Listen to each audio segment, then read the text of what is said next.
মুখ্যমন্ত্রী যে ষড়যন্ত্র করেছিলেন তা ধরা পড়ে গিয়েছে, তাই মানুষের কাছে যাওয়ার ওনার আর মুখ নেই, আর ওনার যাওয়ার কোনো পথ নেই।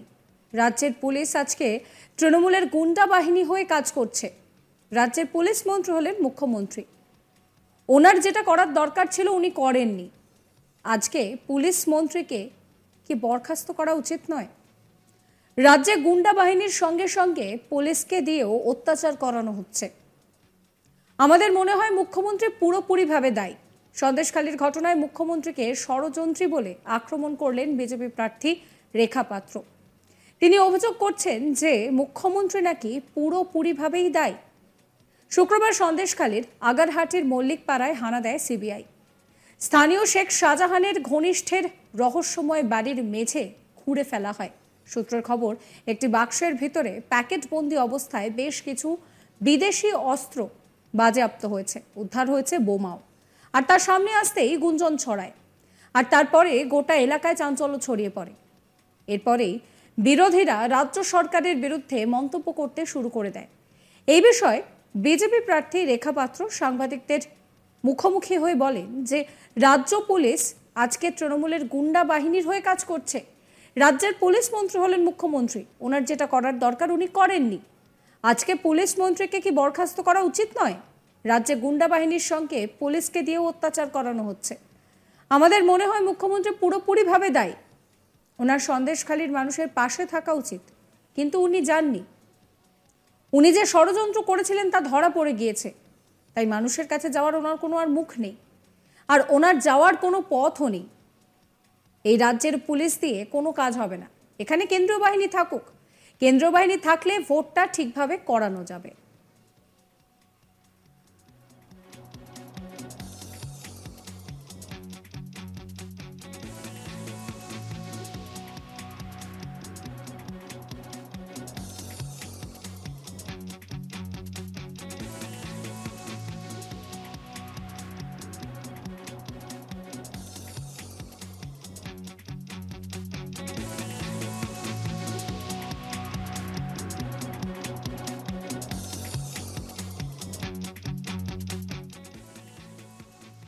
এই নিয়ে রেখা পাত্র কি হিন্ট দিলেন, শুনুন। রাজ্যের পুলিশ আজকের তৃণমূলের গুন্ডা বাহিনীর হয়ে কাজ করছে। দেখুন, এই রাজ্যের পুলিশ কমিশনার এক পুলিশ মন্ত্রী হচ্ছে আমাদের মুখ্যমন্ত্রী। আজকের ওনার যেটা করার দরকার ছিলেন উনি সেটা করেননি। আজকের এই পুলিশ মন্ত্রীকে কি বরখাস্ত করা উচিত নয় এখান থেকে?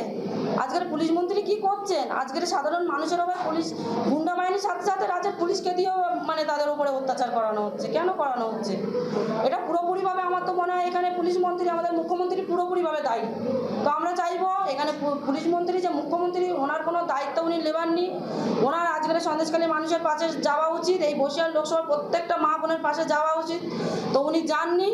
উনি ভুলে গেছেন যে আজকের ওনার যে ষড়যন্ত্র, যে উনি আজকে যে ষড়যন্ত্র ফেলিয়েছিলেন সেই ষড়যন্ত্রটা ধরা পড়ে গেছে। তাই উনি মানুষের কাছে যাওয়ার কোনো মুখ নেই, যেতে পারবেন না।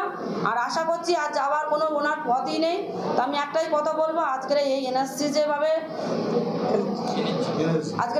যেভাবে তোমার পরীক্ষা করছে, ওনারা ঠিকঠাক করে এই তল্লাশিটা চালা, আর যারা অপরাধী তাদেরকে অ্যারেস্ট করুক।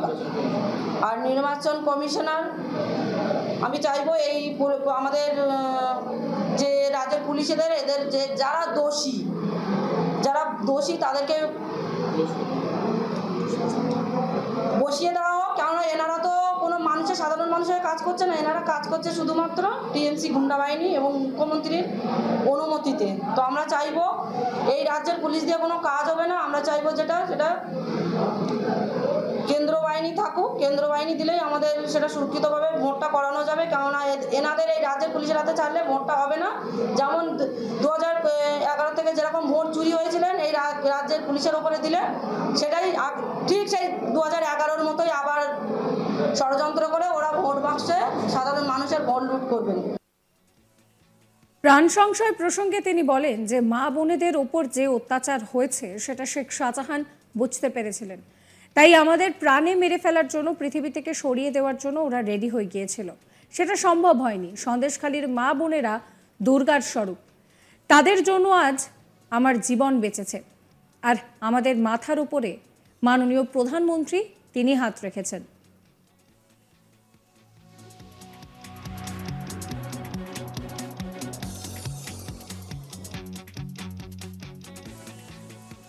কি বলছেন রেখা পাত্র, শোনাবো আপনাদের। দেখুন, এই রোহিঙ্গারা তো শেখ শাহজাহান নিজেই আশ্রয় দিয়েছেন, আর সেটা দিয়েছেন মুখ্যমন্ত্রীর পারমিশনে। আজকের মুখ্যমন্ত্রীর মতো একজন মন্ত্রী হাত রেখেছিলেন বলেই আজকে শেখ শাহজাহানের মাথায় আজকে শেখ শাহজাহান এত বড় পাওয়ারফুল হতে পেরেছেন।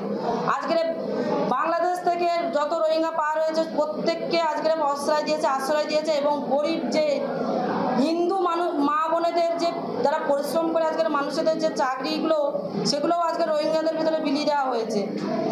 আজকের যেভাবে মানুষের উপর অত্যাচার করছে তা শুধুমাত্র এই রোহিঙ্গারাই। এই রোহিঙ্গাদের ভাড়া করে নিয়ে যাচ্ছে। দেখুন, ওনারা একটা পার্টিগত মিছিল মিটিংয়ে কোনো একটা হিন্দু পাবেন না, এই রোহিঙ্গাদের পাবেন। ওরা আর্মস ধারালো অস্ত্র নিয়েই কিন্তু আজকের যায়। আজকের যে ফেব্রুয়ারি মাসে যে আমাদের উপরে অ্যাটাক হয়েছে, যার এর আগে যে আমাদের সম্মানের সাথে যেটা হয়েছে আজকের যে ফেব্রুয়ারি 7 তারিখে যে আমার উপরে অ্যাটাকটা হয়েছিল সেটাও কিন্তু ওখানে একটা হিন্দু মানুষ ছিলেন না, সব ওনাদের ভাড়া করা গুন্ডা বাহিনী ছিলেন, আর ছিলেন ওই রোহিঙ্গা ছিলেন। তাদের কাছে ধারালো অস্ত্র সবও তারা রেডি হয়ে গেছিলেন যে এই মা বোনেদের উপরে আজকে অত্যাচার করেছে শেখ শাহজাহান বুঝতে পেরেছিলেন। ওই জন্য আমাদেরকে এখন জীবননাশ করার জন্য আমাদেরকে পৃথিবী থেকে সরিয়ে দেওয়ার জন্য ওনারা রেডি হয়ে গেছিলেন, কিন্তু সেটা সম্ভব হয়নি। সন্দেশখালীর মা বোনেরা হচ্ছে শক্তি স্বরূপা, মা দুর্গার এক রূপ দেখিয়েছেন। তো তাদের জন্য আজকের আমার জীবনটা বেঁচেছেন, আর আমার মাথার উপরে আজকের মাননীয় প্রধানমন্ত্রী হাত রেখেছেন। শুধু আমার মাথার উপরে নয়, আমি বলবো এটা আমার প্রত্যেকটা এই বসিরহাট লোকসভার মা বোনের মাথার উপরে হাত রেখেছেন উনি।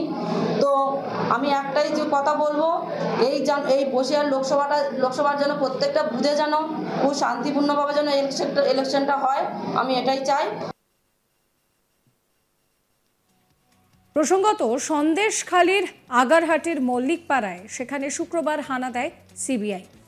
স্থানীয় শেখ শাহজাহানের ঘনিষ্ঠের রহস্যময় বাড়ির সেখানে মেঝে খুঁড়ে বেশ কিছু আগ্নেয়াস্ত্র পাওয়া গিয়েছে। সূত্রের খবর, একটি বাক্সের ভেতরে প্যাকেটবন্দি অবস্থায় বেশ কিছু পরিমাণে বিদেশি আগ্নেয়াস্ত্র মজুদ ছিল। উদ্ধার হয়েছে বোমাও। তার সামনে আসতেই গুঞ্জন ছড়ায়, আর তারপরেই গোটা এলাকায় চাঞ্চল্য ছড়িয়ে পড়ে। এরপরেই বিরোধীরা রাজ্য সরকারের বিরুদ্ধে মন্তব্য করতে শুরু করে। এই বিষয়ে বিজেপি প্রার্থী রেখা পাত্র তিনি সাংবাদিকদের মুখোমুখি হয়ে কি বলছেন আপনাদের শোনাবো আরো একবার।